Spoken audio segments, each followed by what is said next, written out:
வணக்கம். ஸ்ரீ போகநாதர் சித்த வைத்தியசாலை இன்று முடிந்திருக்கக்கூடிய மருந்து காந்த செந்தூரம், ஊசி காந்த செந்தூரம்.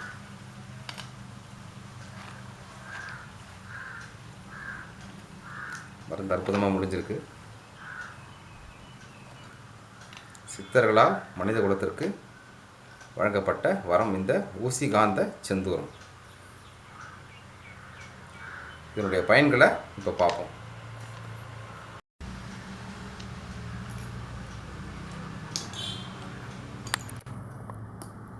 ஒரு மருந்து எந்த அளவுக்கு முடிந்திருக்கு அப்படின்னு பார்க்கணும்னா, அதாவது புடம் வச்ச பிறகு 5 புடம் போன மருந்து.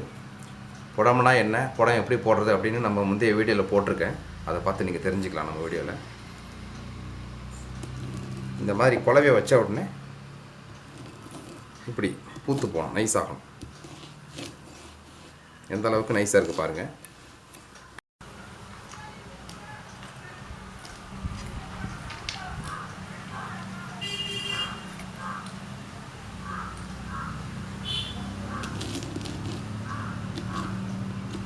அரைக்கிறதுக்காக இந்த குலவையை வைக்கும் பொழுதே எந்த அளவுக்கு நைஸ் ஆகுது பாருங்கள். இது மருந்து முடிஞ்சதுக்கு ஒரு அடையாளம். ஒவ்வொரு மருந்து முடிஞ்சதுக்கு பல சோதனைகள் உண்டு. அதில் மருந்து முடிஞ்சு வந்ததுக்கு இந்த மாதிரி இந்த வெள்ளைகள் பெருசாக அரைக்க தேவையில்லை, மெனக்கிட தேவையில்லை. அப்படி வச்ச உடனே பூத்து வந்துடணும். அதனோட நிறமும் பாருங்கள் இவ்வளோ திவ்யமாக இருக்குது. இது ஊசி காந்தம் முடிந்தால் இந்த நிறத்தில் வரணும்.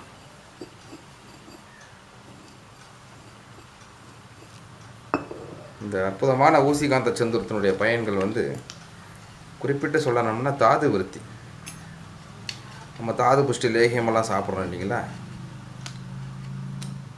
அது இது கவனித்து பாருங்கள். என் உள்ளங்கையில் ஒரு சின்ன அளவில் இருக்குது. இதுதான் ஒரு அரிசி எடைங்கிறது. இந்த ஒரு அரிசி எடை கொடுக்கும் ஒரு நாளைக்கு நமக்கு தேவையான சத்தை. ஒரு அரிசி எடை இந்த மருந்து எடுத்துக்கும் பொழுது மறுநாள் சோர்வில்லாமல் நம்ம பணிபுரியலாம். குறிப்பாக ஃபீல்டு ஒர்க் வெளியில் பார்க்கக்கூடியவங்க, இருசக்கர வாகனங்களில் அதிகமாக பயணம் செய்யக்கூடியவங்க, அலைச்சலில் இருக்கிறவங்க ஒரு அரிசி எடை எடுத்துக்கும் பொழுது மறுநாளே உடல் சோர்வற்ற ஒரு நிலையில் இருக்கிறத பார்க்கலாம். நல்ல ஆழ்ந்த தூக்கம் வரும், பசி மிகுதியாகும், நல்ல செரிமான சத்து கிடைக்கும், நாடி நரம்புகளுக்கெல்லாம் ஒரு பெரிய வலு கிடைக்கும். இழந்த நம்ம வயோதிகம் வந்த பிறகு வாலிபத்தில் இழந்த சத்துக்களையெல்லாம் மீட்டு கொடுக்கக்கூடியது இந்த ஊசி காந்த செந்தூரம். ரொம்ப திவ்யமாக முடிஞ்சிருக்கு பாருங்கள் மருந்து.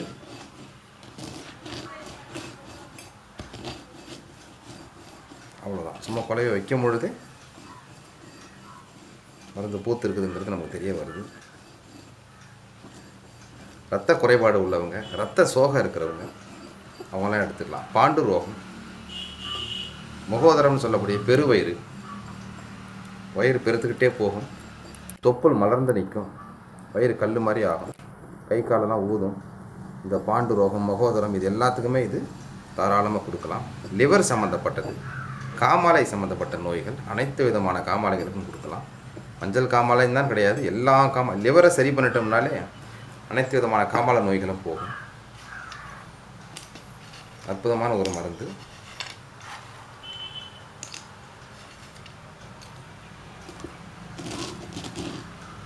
இரத்த குறைபாடு உள்ள பெண்கள், ஆண்கள் அனைவரும் சாப்பிடலாம்.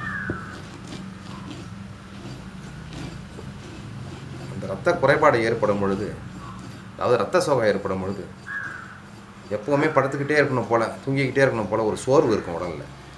அந்த சோர்வு ஒரு 2 வேளை மருந்தில் இது சரி செய்யும். அப்போ மருந்து எவ்வளோ திவ்யமானதுன்னு யோசிச்சு பாருங்க.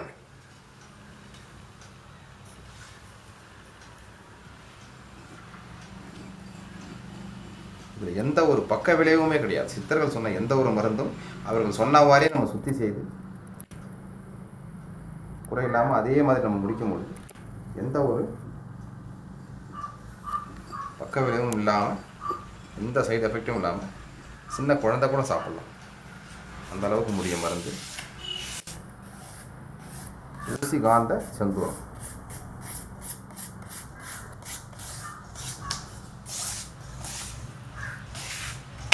மருந்து தேவைப்படும் அன்பர்கள் நம்ம வைத்தியசாலையை தொடர்பு கொள்ளலாம்.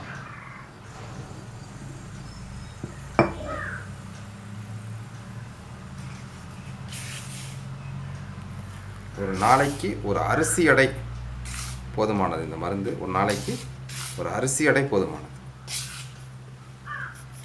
அவரவர் வயது, நோயின் தன்மை,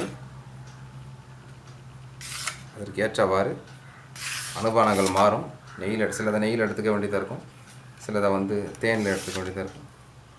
இந்த மருந்து நெய்யில் எடுத்துக்கிட்டால் போதுமானது. நல்லா தாது வருத்தி கொடுக்கும். அற்புதமான ஒரு மருந்து இந்த ஊசி காந்த செந்தூரம். உடல் சத்தை இழக்கும் பொழுது நமக்கு முடி கொட்டுறதுலேருந்து எல்லா பிரச்சனையுமே வரும். பெண்களுக்கு அடர்த்தியாக இருந்த முடி திடீர்னு உதிர ஆரம்பிக்கும், உடைய ஆரம்பிக்கும். அதெல்லாம் இந்த சத்து குறைபாடில் வர்றது தான். அதெல்லாம் இது பரிபூர்ணமாக சரி பண்ணி கொடுக்கும் இந்த மருந்து. தேவைப்படும் அன்பர்கள் ஸ்ரீ போகநாத சித்த வைத்தியசாலையை தொடர்பு கொள்ளுங்கள். மேற்கொண்ட விவரங்கள் சொல்லப்படும். ஸ்ரீ போகநாத சித்த வைத்தியசாலையிலிருந்து வைத்தியர் கார்த்திகேயன்.